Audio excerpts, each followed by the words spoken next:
Алматыда жаяу жүргіншілер жолағынан өтіп бара жатқан қыз бен жігітті жеңіл көлік қағып кетті. Алған жарақатынан бой жеткен көз жұмды. Ал жігіт ауыр жағдайда ауруханаға жеткізілді.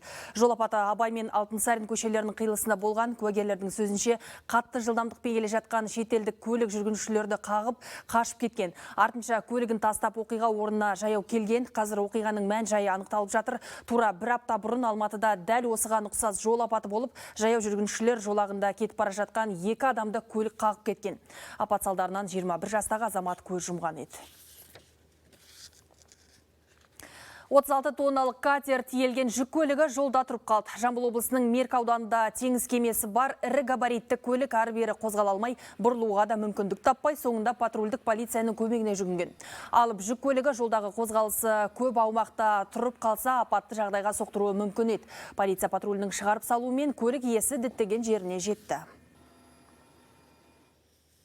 Әлем жаңалықтары. Мексиканың оңтүстігінде жол апатынан кемінде 49 адам қаза тауып, ондаған тұрғын жараланды. Рейтер агенттігінің хабарлауынша, құрбандардың көбі орталық Америкадан ақш-қа жол тартқан мигранттар. Олар мінген жүк көлігі бұрылыста аударылып қалған. Қайғылы жағдай Чиапас штатында болды. Мигранттар әдетте өз елдеріндегі зорлық, зомбылықпен, кедейшілікпен және жұмыссыздықтан қашып Мексика арқылы Құрама Штаттарға аттанады. Олар көбінесе адам саудасымен айналысатын қылмыстық топтар жалдаған үлкен машиналармен жолға шығады.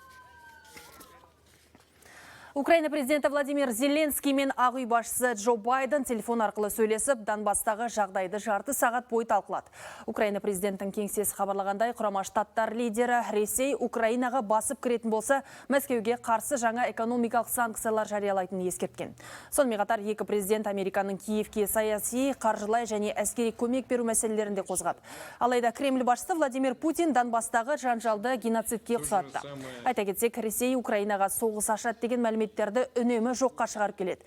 Және Путин батыстан НАТОны шығысқа қарай кеңейтпеу туралы кепілдік беруді талап етіп отыр. Apple компаниясының нарықтық құны $3 триллион жақындап қалды. Ол осы межеге жеткен болса, әлемнің Германиядан кейінгі 5-ші экономикасына айналады. Бұл хабардан кейін технологиялық алыптың акциялары Нью-Йорк биржасында 1,6%-ға өсіп, $174 дейін қымбаттады. Айта кетсек, iPhone өндіруші компания бір жыл бұрын ғана өз бағасын $2 триллион асқанын жариялаған еді. Италияның монополияға қарсы қызметі Американың әйгілі Amazon компаниясына 1 миллиард 128 миллион евро көлемінде айыппұл салды. Өйткені бұл интернет-дүкен өзінің нарықтағы үстем жағдайын пайдаланып, бәсекелестік заңын бұзып, өзге фирмаларға орасан зиян келтірген. Amazon болса италиялық реттеушілер таққан кінәмен мүлде келіспейтінін мәлімдеді. Сотқа апелляциялық шағым түсіретінін хабарлап отыр. Елге оралайық, Ақмола облысы қайтадан сары аймаққа өтті. Эпидахуалды бағалау матрицасы бойынша қызыл аймақта ешбір өңір жоқ. Сары аймақта Нұр-Сұлтан қаласы, Ақмола, Қарағанды, Павлодар, Қостанай, Солтүстік Қазақстан облыстары. Жасыл аймақта Алматы, Шымкент қалалары мен Атырау, Ақтөбе, Алматы, Батыс Қазақстан, Түркістан, Жамбыл, Қызылорда, Маңғыстау, Шығыс Қазақстан облыстары. Айта кетейік, Ақмола облысы кеше қызыл аймақта болған. Түркістан облысында 100-ден астам адамды жиып той өткізгендерге жаппай айыппұл салынуда. Өйткені өңірде карантин талаптарын бұзушылардың саны күн санап артып барады. Мәселен, қазан мен қараша айларында шектен тыс қонақ шақырып, отбасылық іс-шара өткізген 200-ге жуық тұрғын тіркелген. Мониторингтік топ Сарыағаш және Жетісай аудандарында 200-ге жуық қонақ шақырылған мерекелік іс-шараларды тоқтатқан. Ал Келес ауданның тұрғыны жеке үйінің ауласында көп адамның қатысуымен той өткізген. Жыл басынан бері карантин талаптарын бұзудың 4700-ден аса дерегі анықталып, азаматтарға 264 миллион теңгеден астам айыппұл салынған. Теріскейлік тұрғыннан аса ірі көлемде синтетикалық есірткі тәркіленді. Внутри находится полимерный пакет Ziploc с комкообразным веществом бежевого цвета. Іске-сушілер күдіктіні 4 ай бойы аңдыған, тінту кезінде оның үйінен мефедрон және экстази есірткілері табылған. 22 жастағы жігітке қатысты қылмыстық іс қозғалды. Ол есірткі әзірлеп сатқан үшін 10 жылға дейін бас бостандығынан айырылуы мүмкін. По результатам экспертизы сараптама нәтижесі тәркіленген ұнтақтың синтетикалық психобелсенді зат мефедрон екендігін көрсетті. Бұл кокаиннің баламасы 500 доза аса ірі көлемге жатады. Ал таблеткалар экстази атауымен танымал есірткі екені анықталды. Зейнетақы жинағынан отбасы банк депозитіне бірден ақша аударуға болады. Бұл тетік жаңа жылдан емес, келер аптадан бастап іске қосылғалы жатыр. Банк басшысы процестің жеделдейтінін мәлімдеді, яғни депозиттерді толтыру батырмасы 16 желтоқсаннан пайда болады. Қазақстандықтардың бір жолғы зейнетақы төлемдерін үйінде отырып-ақ отбасы банк депозиттеріне аударуына мүмкіндік жасалып отыр. Ақпараттық қауіпсіздік мақсатында платформа тек қазақстандық IP мекенжайларында ғана қолжетімді. Биыл Қостанай облысында 104 ауылға су тарту қондырғысы орнатылып, 5-еуіне орталықтандырылған желі тартылды. Бұл жұмыстарды жүзеге асыру үшін 45 жоба жасалып, оған 15 миллиард теңге қаржы жұмсалған. Осылайша облыста ауылдық елді мекендердің 80%-ға жуығы сапалы ауыз сумен қамтылды.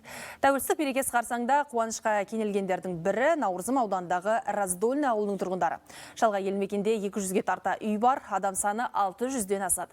Бұған дейін жұртшылық амалсыз құдықтың тұзды суын тұтынып келген. Ауылды орталық су желісімен қамту жұмысы былтыр басталды. Жоба аясында 16 шақырым құбыр төселіп, ауыл шетіне 200 текше метрлік су жинау қоймасы мен сорғыш станция салынды. Ауыз су тартылды, үйлерге кіргізілді. Судың сапасы өте жоғары. Енді алдағы уақытта үйімізге арестон, машина қоямыз деген ойымыз бар. Осындай ауылды жерлерге мүмкіншілік болып атқанына біз өте қуаныштымыз. Әлемнің мықты бүркітшілері Бурабай бөктерінде бас қосты. Саятшылық өнердің саңлағы Мәсіп Батырханұлы атындағы дәстүрлі халықаралық сайыс осымен 20-шы мәрте ұйымдастырылуда. Оған жергілікті саятшылармен қоса Қытай, Монғолия, Қырғызстан, Өзбекстан, Венгрия елдерінен келген 60-тан астам бүркітші қатысуда.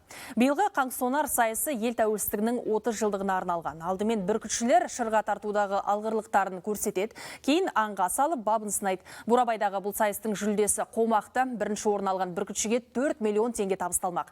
Сайыс қорытындысы ертең белгілі болады.